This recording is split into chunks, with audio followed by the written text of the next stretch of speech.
I found out I was pregnant with twins. That same day, I was about to tell my husband when I overheard him talking to his father in the next room. I don't have feelings for Vivian. I'm not gonna have kids with her. I only married her because you and Mom approved of her. I kept the pregnancy to myself. Then I handed him divorce papers and left the country alone. He assumed our arrangement had simply run its course.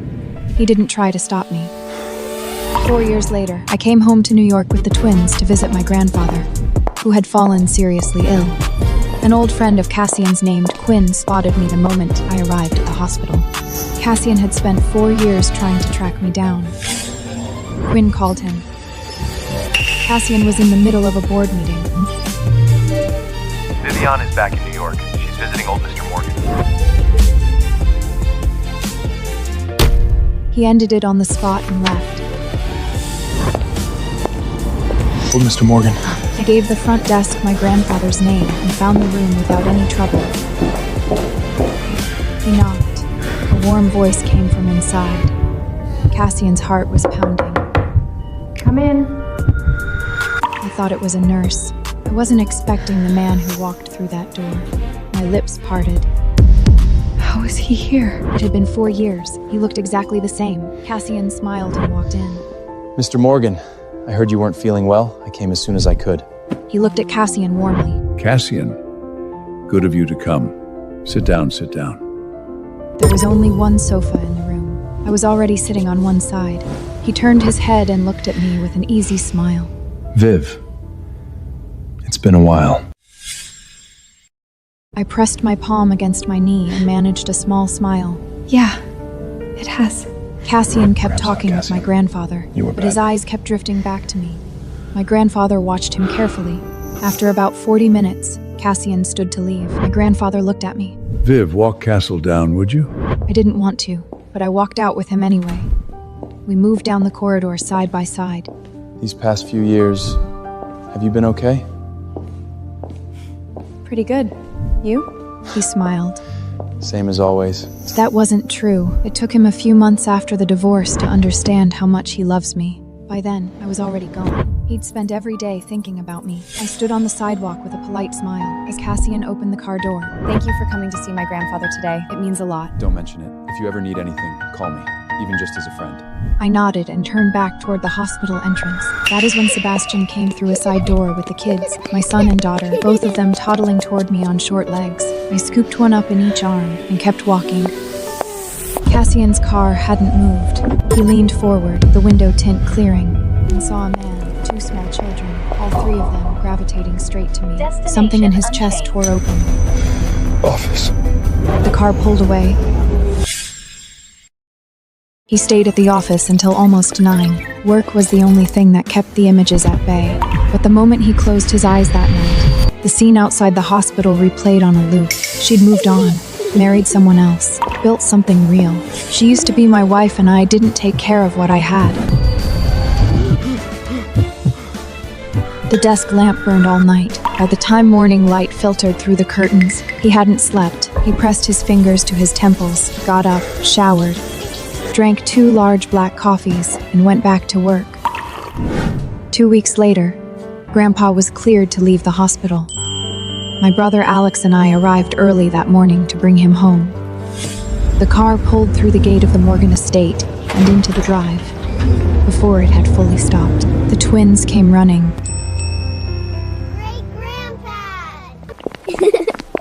He took one hand in each of his and beamed. There are my 2. Did you miss me? Yes, Great Grandpad.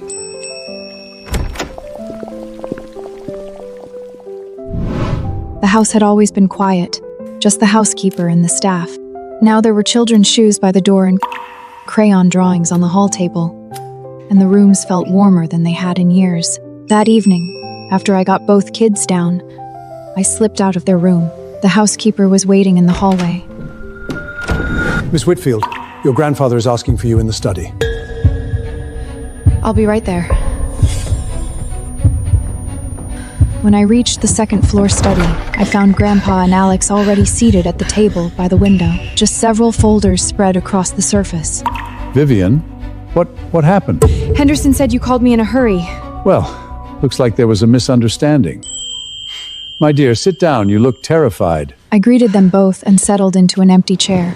Alex, Vivian. I asked Henderson to bring you both up because I have something to say.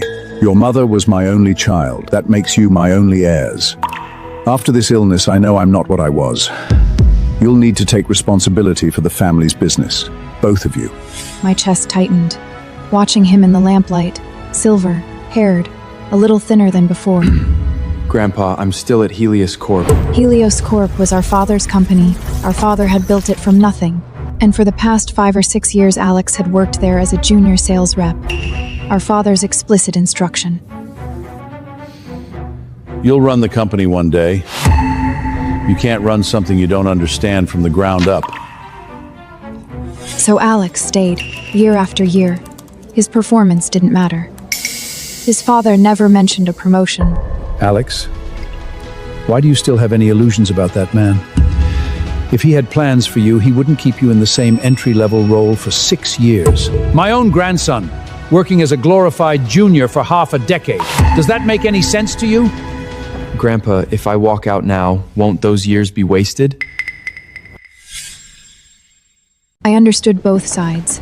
Our father hadn't moved Alex despite having every opportunity to do so. That said enough about his intentions. But Alex wasn't wrong either. Their father was aging. Alex was still his only son and heir. I don't know what he's thinking. Vivian is a daughter. I understand he's biased. But you are his only son. Alex said nothing. None of us knew what our father was planning. Whatever it was, he seemed to be holding even his own son at arm's length. Viv, you've been back in New York a little while now. What are you thinking? Get the kids enrolled first. Then whatever you need from me, Grandpa. You spent the last few years abroad in gemology and jewelry design. You built a solid client base and private commissions over there. You know the industry well. I'd like you to take over Heron Jewelers.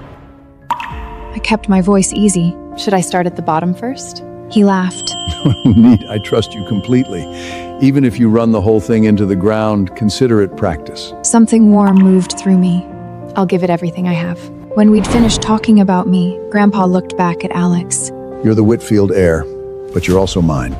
I'm still on my feet. I can carry this for a few more years. After that, I can't say. Alex said quietly. Give me 1 year, Grandpa. Whether or not I end up with Dad's company, I'll step into Morgan Housings within a year.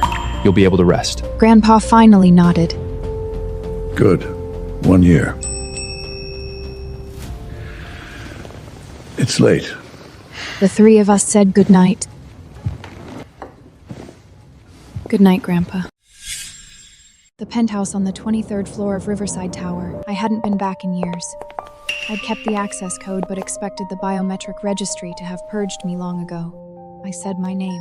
Vivian Whitfield. Then the voice print prompt, a soft tone, waiting, a half-second pause. The lock released.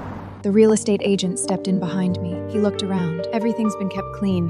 You'd never know the place had been empty. I was still working that out when Mrs. Miller came in from the balcony holding a watering can. Her face opened into a bright smile. Mrs. Sterling, you're back. I winced. Mrs. Miller, we've been divorced. That isn't really appropriate anymore. She flushed. I'm so sorry, Miss Whitfield. Old habit. It's fine. But why are you here? I settled your wages the day I moved out. Mr. Sterling hired me to keep the place, so it would be ready whenever you came back. Something complicated moved through me. Cassian had never paid attention to things like this when we were married. And now, years after the divorce, he'd quietly arranged it all. If I said I felt nothing for Cassian, that would be a lie, but I'd heard it from his own mouth. I don't have feelings for Vivian. I'm not gonna have kids with her. Whatever small thing had been growing in me back then, it died the moment those words did. The agent interrupted my thoughts. Miss Whitfield, is it all right if I take some photos? Of course, go ahead. You're selling? It's just sitting here. Better to free up the capital. I read her expression without difficulty. Mrs. Miller, if nothing else comes up for you, would you consider coming to work at the Morgan House? She said immediately. I would love that. One condition. You cut contact with Cassian completely. She tapped the slim band on her wrist without hesitation and swept it away in front of me. The agent finished his photos. I left with Mrs. Miller. When Mrs. Miller saw the twins back at the Morgan house, she understood immediately why I had insisted. She stared at the two of them, both unmistakably carrying Cassian Sterling's features. The boy especially. His eyes, his nose, the set of his jaw. She'd watched me go through morning sickness right before the divorce. There was no question in her mind. Mrs. Miller, these two are your main responsibilities from now on. Go there. I introduced her to the kids. Mrs. Miller had worked as a nanny and infant caregiver for years, and it showed. Warm, patient, instinctively good with them. By the next morning, she was out in the garden with both of them on her own. I breathed out. That was one thing settled. Next, find a preschool and start preparing to take over Harrow Jewelers. A few weeks later, the whole household was gathered around the long dining table at lunch when the housekeeper came over quietly. Miss Whitfield, we've had several calls. And held out the house comm panel. I thanked him, stepped away from the table, and answered. Miss Whitfield, this is Selena from Northbridge Realty. Hi, Selena. What's going on? Someone came to view your listing this morning. They've already put down a deposit. I wanted to check your schedule for signing the transfer paperwork. The apartment was listed at $18 million. It had been on the market for 1 day. Already? I said. Selena laughed. I was surprised too. He just had a quick look around and Pulled out his card. Is he local? Sounds like it from his accent, but I didn't recognize him. Maybe I'm just bad with faces. I'll go there this afternoon. I didn't push further. I walked into the Northbridge Realty office. The buyer's face was familiar in a way I couldn't immediately place. I hadn't been to Cassian's company. I'd only crossed paths with this man once, at a formal dinner. I didn't know he was Cassian's executive assistant. Miss Whitfield, this is Mr. Joe. Miss Whitfield, good to meet you. Mr. Zhang, you barely looked at the place before agreeing to buy it. Are you sure about this? I'll refund the deposit if you've changed your mind. Selena looked vaguely alarmed. Sellers don't usually say things like that. I didn't care. He didn't look like the type to be spending $18 million of his own money. Mr. Joe appeared briefly surprised. Good eye, Miss Whitfield. I'm acting on behalf of my employer. He wanted a riverfront penthouse. I sent him the video this morning, and he approved it immediately. Who's your employer? New York isn't that big. I might know him. Joe thought. You definitely know him, better than almost anyone. He's fairly private, travels a lot for work. You probably haven't crossed paths. He smoothly redirected the conversation. Shall we get started on the paperwork? I let it go. We signed the transfer documents and wrapped up the sale. Back in his car afterward. Connecting to Kaislyn. Over the following weeks, I visited schools, sat through tours, and reviewed application packets. The morning the acceptance letter arrived, I felt nothing but quiet satisfaction. My kids were sharp, well-mannered, and curious. Of course they got in. After breakfast, I took them to the mall to pick up a few things. We were coming out of a store when I spotted her. My stepmother, Diana, moving down the gallery on the far side in a loose silk dress. I turned us around immediately and started walking the other way. Diana had already seen me. Vivian, is that you? When did you get back? I kept moving and didn't answer. She had two faces. Around my father, she was gentle and soft-spoken. Around my brother and me, she was something else entirely. Sharp-tongued, pointed, never missing a chance to remind us where we stood. Vivian Whitfield, you and your little two...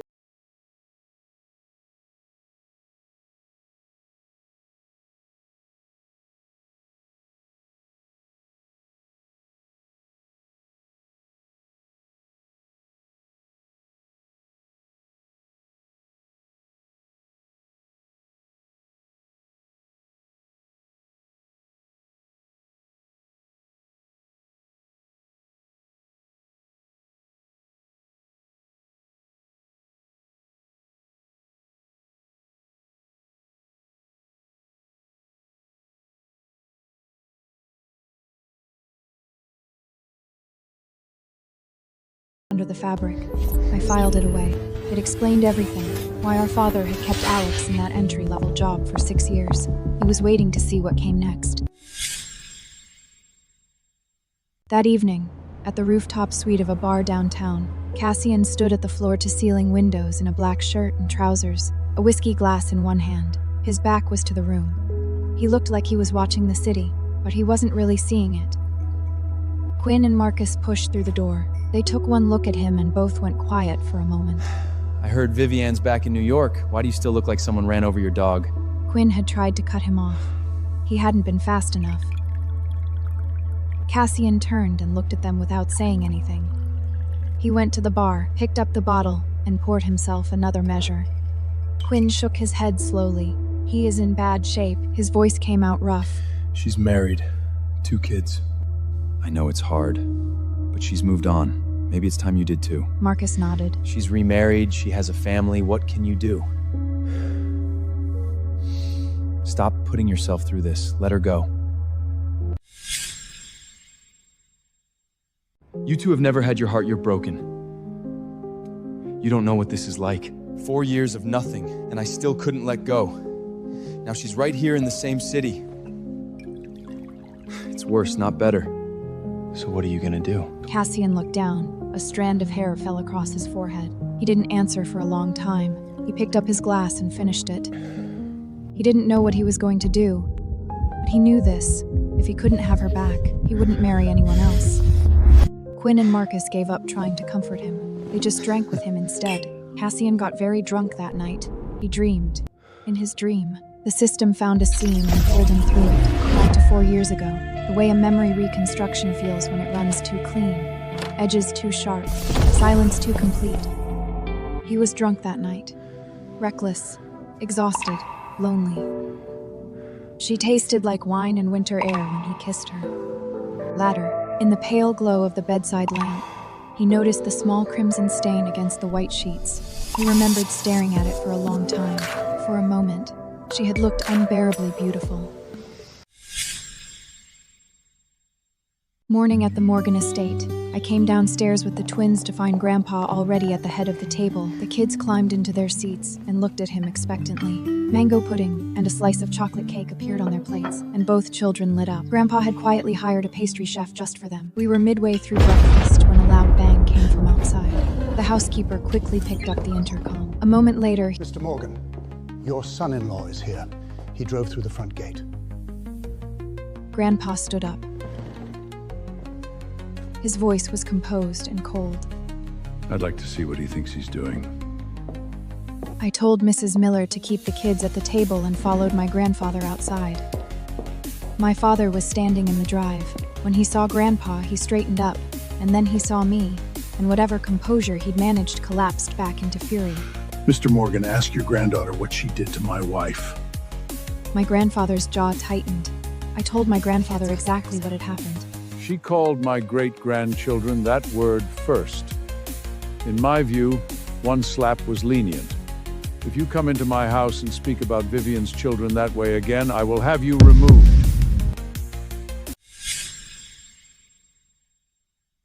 My father turned red.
Security staff came around the corner. Diana, who had been quiet until that moment, pressed a hand to her stomach and said faintly, "Darling, I'm not feeling well." My father went still. He looked at the security staff, then at Diana, and the fight seemed to drain out of him. He helped her to a bench near the garden wall. Nobody moved. Grandpa watched all of this with perfectly level contempt. If you won't leave, I'll call the police. You drove a car through my front gate. That's criminal trespass. I'd be happy to let that play out however it needs to. My father's face cycled through several expressions. Diana, reading him perfectly. I'm tired. I'd like to go home.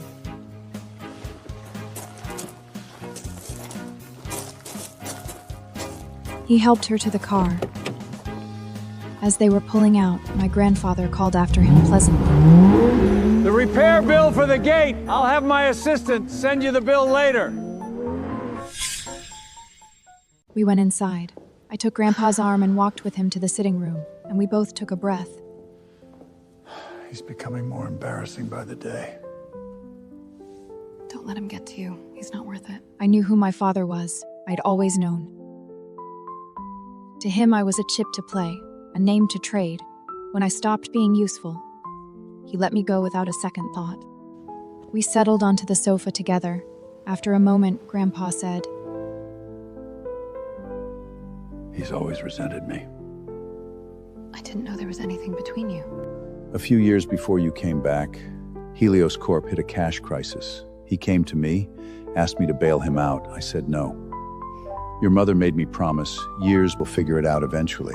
I was never to put money into his company again. Something shifted in my chest.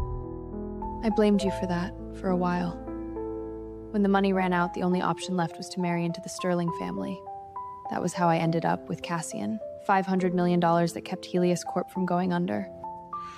I didn't know he arranged that marriage. I would never have allowed it. Grandpa, I've made my peace with all of it.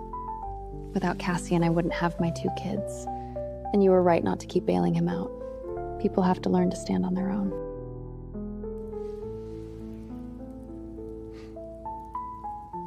You've changed a great deal. You think differently now. I became a mother. It changes how you see everything. The children look like Cassian. The Sterling family will figure it out eventually. What will you do when they do? I'll deal with it when it comes. If they want to fight me for custody, I'll fight back. I just hope it's later rather than sooner. As it turned out, I didn't have to wait long.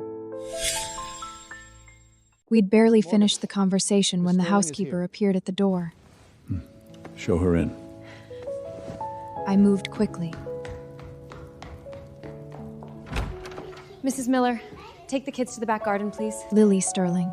I hadn't seen her in years. She came in wearing a pale linen jacket, easy smile still exactly the same. She handed a gift bag to the housekeeper. Viv, I heard you were back. I had to come see you. Come inside. I met her at the entrance hall, and we walked in together. In the sitting room, she greeted my grandfather warmly, and he told her to sit, with his usual generosity. Grandpa excused himself to the study. Without him in the room, Lily relaxed. We traded news, caught up on the small things. Then, without quite meaning to, she ended up talking about her brother. My brother has become such a workaholic. My brother has become such a workaholic. He's at the office until midnight half the time. He has more money than he could ever spend, and he just keeps making more. Why does he bother? I turned my teacup in my hands. He was always like that. It feels different now. It's like outside of work, nothing interests him. And the insomnia. His doctor can't find anything physiologically wrong. I didn't say anything. Lily had a lunch plan. I walked her out through the garden, and that was when we heard the kids. My grandfather kept birds, including a pair of peacocks, and both children were completely obsessed with them. Lily slowed down. Are those children's voices? She followed the sound and found them before I could redirect her.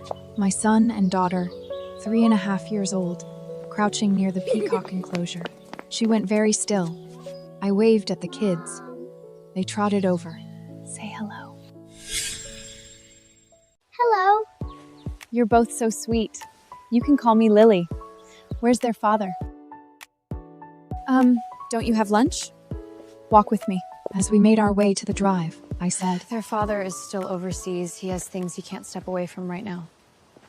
My grandfather's been unwell, so I brought the kids and came ahead. She'd heard what I said. I see. But those faces were still in her mind, and she wasn't convinced. That afternoon, she went back to her cafe to work. By the time evening came, she was driving home to the Sterling house. She walked in past the main parlor, where a number of well-dressed women were gathered, music playing faintly. Is there some kind of event happening tonight? Mrs. Sterling has invited several eligible young women for a dinner party. Should be interesting. She found a quiet corner, settled in with a glass of red wine, and looked around for her brother. She overheard a cluster of women nearby. They'd said they were basically there for show, that with Victoria in the picture, the rest of them were just taking up space. 2 of them had already drifted over to watch. Lily rolled her eyes. Her brother didn't want Victoria. He didn't want anyone. He just wanted to work.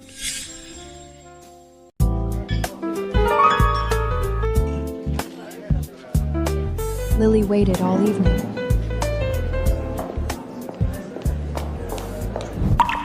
Lily, when did you get back? A little while ago. Walk with me. I have something to tell you. She asked him on the way up. Are you actually planning to pick one of those women?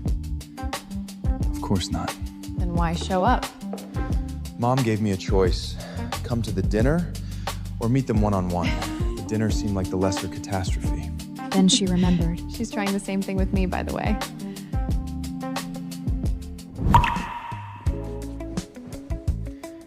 What did you want to tell me? I went to see the Morgans this morning. And? She drew out the pause. How is she? She's fine. She has 2 kids. Very sweet, very cute. You saw them? I did. Cass, those children look like you, especially the boy. The eyes, the nose, I'm not exaggerating. You're serious? You're not messing with me? I'm completely serious. Why would I make that up? Do you think when she filed for divorce, could she have already been pregnant? I don't know. That part's between you 2. He thought back. He hadn't been careful. If she hadn't taken anything the next morning, it was entirely possible. And the timing worked. If she'd gotten pregnant then, the children would be about the right age. He'd only seen them from across the hospital parking lot. He hadn't been able to make out their faces clearly. Lily asked quietly, "If they are yours?"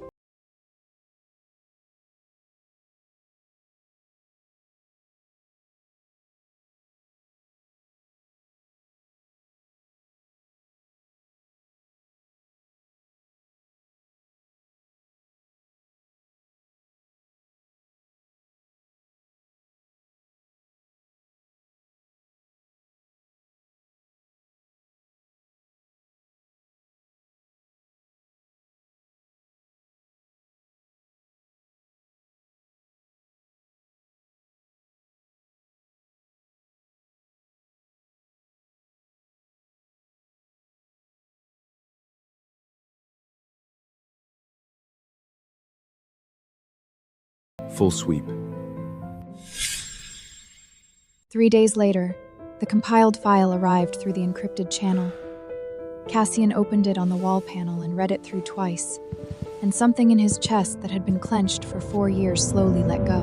The AI had pulled her travel records, port logs, and residential registry from Manchester. She'd been living abroad alone with the children. She hadn't remarried. As long as that was true, there was still something to work with. He went to the Morgan house to find her. She was in the dance studio with their daughter.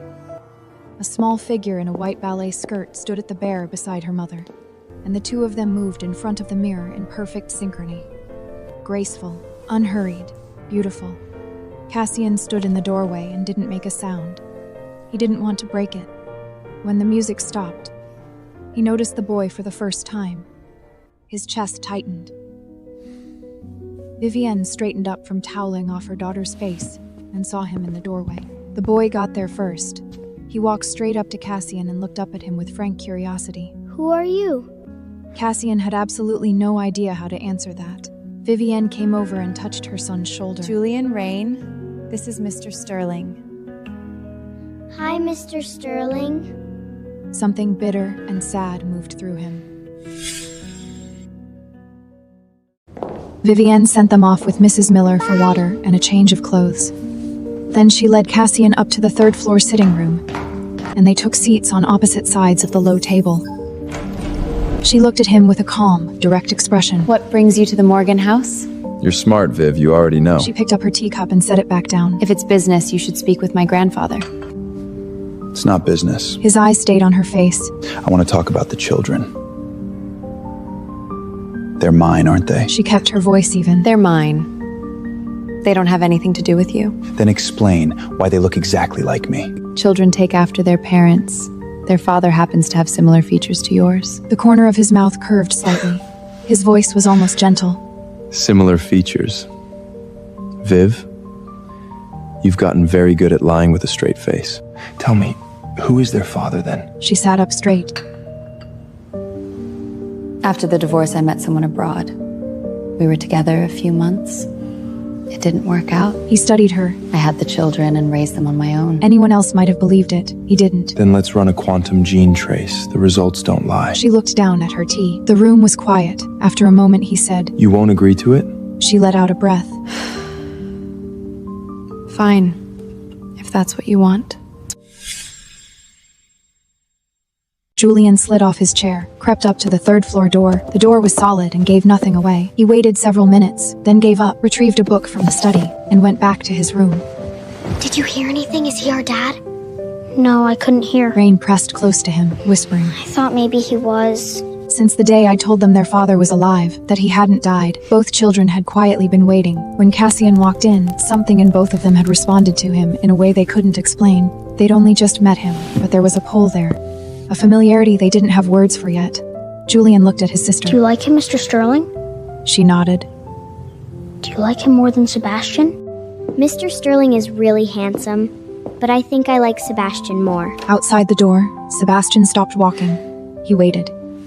Julian! Rain! He felt something in him go soft. Guess what I brought? A pink plush bear for Rain. Rain clutched the bear immediately. A new architecture set for Han. Han ripped open the architecture set and started building without waiting. When Cassian and I came downstairs, we found Sebastian cross-legged on the floor in the middle of it all. I cleared my throat. All three looked up. Time to practice piano. The kids put down their toys. Cassian and Sebastian were left alone in the sitting room in an atmosphere that was not particularly comfortable. Then the piano began. Cassian stood up and followed the sound. Sebastian followed Cassian.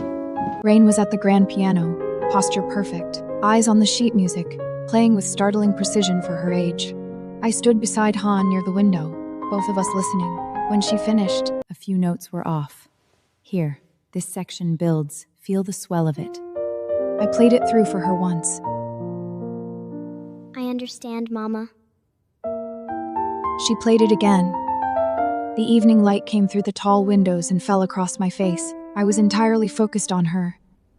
Cassian's heartbeat was loud in his own ears. My grandfather came home from the office to find both of them still there. He paused, took it in, and quietly told the housekeeper to set 2 extra places. At dinner, Grandpa sat at the head of the table. Cassian and Sebastian were on either side of him. I chose the seat beside Sebastian. Help yourselves. Don't stand on ceremony. Everything smells incredible. You remembered exactly what I like. The housekeeper bowed slightly. Sebastian felt the dynamics and did not enjoy them. Grandpa and Cassian fell into conversation about industry. Sebastian's family was in tech. He said nothing and tried not to look uncomfortable. I picked up the serving spoon and added a piece of fish to Sebastian's plate. This one's fresh. Try it. He thanked me Thanks. and shot a sideways look at Cassian. Cassian smiled Childish. faintly. He served a shrimp onto my plate, already peeled. The shell can scratch. Let me. Thank you, but you're a guest. I can manage. He remembered. I used to do this for him. He'd never done it for anyone. He was never the one who reached. Something about seeing him do it now felt strange. Cassian kept going. Sebastian started piling everything within reach onto my plate. My food stacked up faster than I could eat it. I can't fit anymore. Please stop. My grandfather watched all of this with quiet, amused eyes. Cassian got home after 10. The living room was still lit. His father looked up from the sofa. We were waiting for you.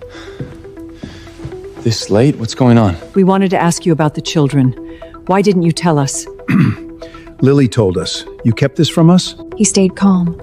I wasn't trying to hide it. I wanted to wait until I was certain. Lily says they look just like you. That makes it very likely. He'd been certain the moment he saw them. Let's wait for the test results, then we'll figure out next steps with Viviana. What test? You don't need a test. If Vivian says they're yours, I trust her. She's the one who said they aren't mine. That's why I'm running the test. If you hadn't filed those papers in the first place, she wouldn't have left. Give me back my daughter-in-law. Give me back my grandchildren. Give me back my grandchildren. Sophia, your hand. Cassian raised an eyebrow. 40 years and still going. His father looked at him. When is the test? Tomorrow. I already have what I need. A cellular swab. The kind that fed directly into a quantum locus reader. His father nodded. Take it yourself. His mother composed herself, then looked at him with soft, eager eyes. Do you have a photo? The children building in their room, practicing at the piano, chasing each other across the garden lawn. She was simply overwhelmingly happy. They look exactly like you did at that age. Those are my grandchildren. I know it. His father was already telling the housekeeper to prepare 2 of the larger guest rooms. The following evening, the Morgan House sitting room. My brother Alex and my grandfather sat on the sofa, a news program playing on the television that neither of them was watching. The quantum gene trace results were due tonight. I came downstairs quietly and settled beside Alex. Both asleep? He said.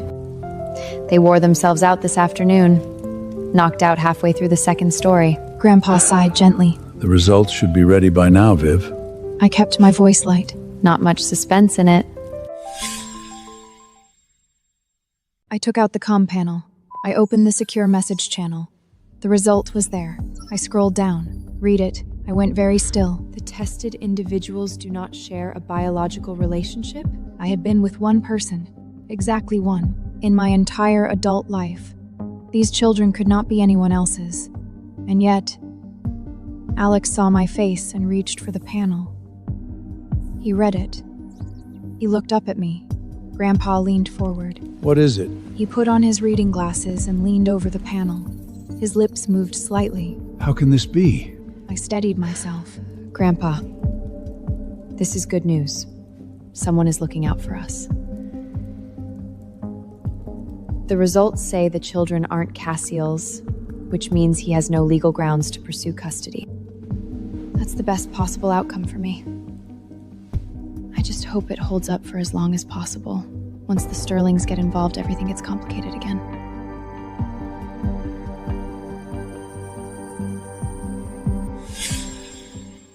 I messaged Sebastian that night. 3 words, meet me tomorrow. He was already there when I arrived. You tampered with it. He didn't deny it. I have someone at the processing note. It took one override command. That's not your decision. You didn't want the fallout. I didn't want you to have it.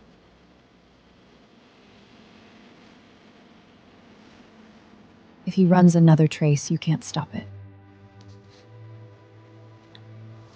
I can push the same override through the second node too. Don't do that again. Then what do you want? To figure it out myself. Across the city, Cassian read the report twice. Set it down, looked at the skyline. He thought about Julian's eyes, the way the boy had walked up to him without hesitation, like he already knew. He touched the wall panel. Get me Dr. Reeves, the genomics specialist. Then he sat back and thought. Someone overwrote the locus data at the processing node. The question is who? His mother's call came through 3 times that evening on the wrist comm. On the 3rd. The results came back. I know. Caspian. Those children. Mom, let me handle it. You don't believe it either. He didn't answer. He didn't need to. 42 floors below, New York glittered, indifferent. He opened his contacts, scrolled to her name. He didn't call. Not yet. But he was already moving. Sophia Sterling, her husband, read the report standing up. It could be wrong. It is wrong. I've looked at those children. I'm running a second trace. Isolated quantum chain, no shared nodes with the first lab, no lawyers, no contact with Vivian from either of you. His mother opened her mouth. Mom. He looked at her. I mean it. 2 days later, he arrived at the Morgan House, the Meridian expansion, a project they genuinely needed to discuss. Vivian was not delighted. Halfway through the meeting. You're here again. I am. Do you want to see my chess set? The pieces are marble. Cassian glanced at Grandpa, who waved a hand. He followed Julian down the hallway without looking back. I watched them go and told myself not to feel anything about it. The chess game lasted 45 minutes. At the door, I said. You could have sent someone for the Meridian meeting. I could have. He looked at me steadily. He left. I stood in the cold doorway after his car had gone. He is going to run another trace, I thought. And there is nothing I can do to stop him. I went back inside. 4 days later, a message came through. Would Julian want a rematch? I showed it to Julian, who said yes before I'd finished reading it aloud. I lasted 10 minutes in the doorway before making myself leave. Upstairs, I opened the Harrow Quarterlies and read the same paragraph 4 times. When I came back down, Cassian was leaning forward. Julian was watching him with the patience of someone who had already seen the next 3 moves. You left it open. You were thinking about the queen, but you forgot this side. Good game. You're better than last time. You just need to think further ahead. Cassian sat in his car afterward and didn't tell the driver to go anywhere. Julian had his eyes, his cheekbones, the particular stillness of someone calculating before they commit. He typed a message to his investigator, second node, isolated quantum chain, fastest turnaround. Then he put the phone away and looked out the window. She was pregnant when she filed, he thought. She was pregnant and she left anyway. Sir, where to? Office. Take the long way. Sebastian calmed Friday.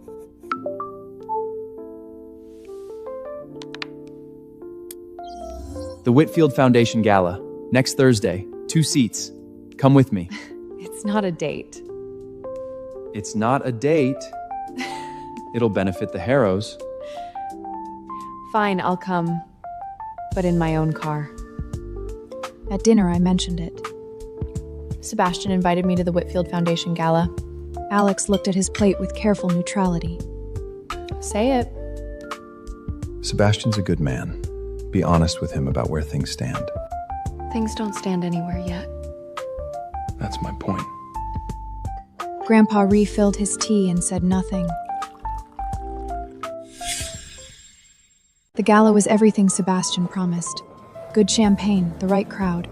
3 conversations that could open real doors. He was easy company, present when it mattered, invisible when it didn't. By 9, I was glad I'd come.